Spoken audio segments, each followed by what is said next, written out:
So what's next 195 అయిపోయింది, తర్వాత అసలు ఏం చేద్దాం అనుకుంటున్నారు? యాక్చువల్లీ చాలామంది అంటారు అన్న 195 అయిపోయింది స్పేస్కి నెక్స్ట్ వెళ్ళు అని.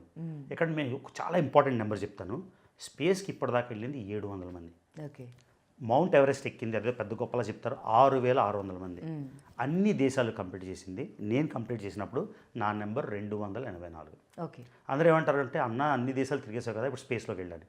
కానీ స్పేస్లోకి వెళ్ళిన దానికన్నా తక్కువ మనం చేసిందే పెద్ద అచీవ్మెంట్ కదా. కానీ స్పేస్లోకి వెళ్ళొచ్చు. అట్లాంటి ఆలోచన ఉందా? అంటే అంత కుతూహలం వెళ్ళిపోవాలి అని అదేం లేదు ఫీలింగ్. కాకపోతే వాట్ నెక్స్ట్ అని మీరు అడిగారు. అంటే ఒకటి అచీవ్ చేశాక మీరు అడిగారు కదా వెళ్ళా ఎందుకు పెంట్ హౌస్ ఎందుకు, ఒకటి అయిపోయాక ఇంకోటి చేయాలనిపిస్తుంది. కాబట్టి స్పేస్లోకి వెళ్ళిపోవాలా అది పెద్ద అచీవ్మెంట్ అని నాకు అలా ఫీలింగ్ రాలేదు. కావాలనిపిస్తే తప్పకుండా చేస్తాను. కానీ ఏదో చెయ్యాలి అని చేయడమే కానీ ఒక తపన అయితే లేదు చేసేయాలని. వాట్ నెక్స్ట్ అని మీరు అడిగారు. నా ఉద్దేశం ఏంటంటే నేను 135 దేశాలు వెళ్ళింది కరెక్టే. ఇందులో ఎన్నో దేశాలు 5 సార్లు వెళ్ళిన ఉన్నాయి, 10 సార్లు వెళ్ళిన ఉన్నాయి, కొన్ని దేశాలు 20 సార్లు వెళ్ళినవి కూడా ఉన్నాయి. నేను భారతదేశం లెక్క పెట్టట్లేదు, ఎందుకంటే ఇది నా మాతృభూమి కాబట్టి. ఎక్కడికో 50 సార్లు వచ్చిన 60 సార్లు అది లెక్క పెట్టట్లేదు. సో థాయిలాండ్ తీసుకుని పక్కన నేను అమెరికా నుంచి 40 సార్లు ప్లస్ వెళ్ళాను. ఫ్రాన్స్, ఇటలీ ఇలాంటి దేశాలని 10 సార్లు, బ్రెజిల్ అని 10 సార్లు ఉన్నాయి.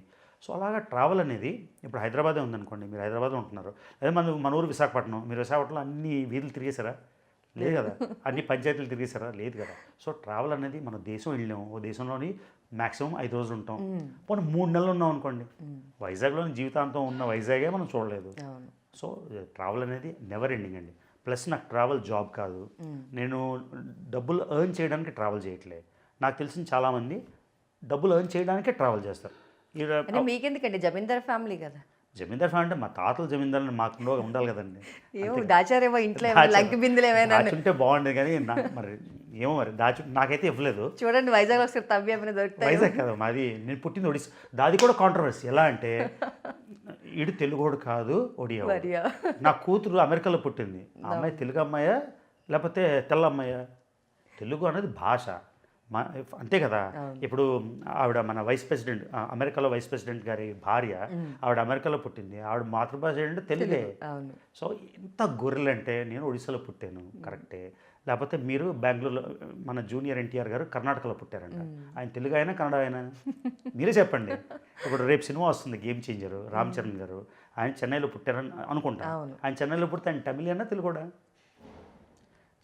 చెప్పేవాడికి బుద్ధి లేకపోతే వినేవాడికి వివేకం ఉండాలి. సో అలాగే అది కూడా కాంట్రవర్సీ. సో మా 4 ఫాదర్స్ ఒడిశా అండి.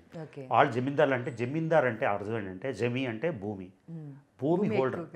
భూమి హోల్డర్ అంటే ఒక 6 ఎకరం ఉన్నా కూడా జమీందారే అంటే టెక్నికల్గా. కానీ వాళ్ళకి 500 400 ఎకరాలు ఉండేవి అప్పుడు. వాళ్ళు జమీందారులు, వాళ్ళకి 400 ఎకరాలు ఉన్నాయి కాబట్టి నా దగ్గర ఉన్నాయని లేదు కదా. సో ఫ్యామిలీ అయితే మా నాన్న వైపు జమీందారీ ఫ్యామిలీనే. అది కూడా ఏదో పెద్ద బూత్ లాగా జమీందారీ ఫ్యామిలీ అంటే తప్ప. అది వాళ్ళు రన్ చేసుకున్నారు, వాళ్ళు కష్టపడ్డారు, వాళ్ళు పొలాలు కొనుక్కున్నారు. అదేమన్నా బూత?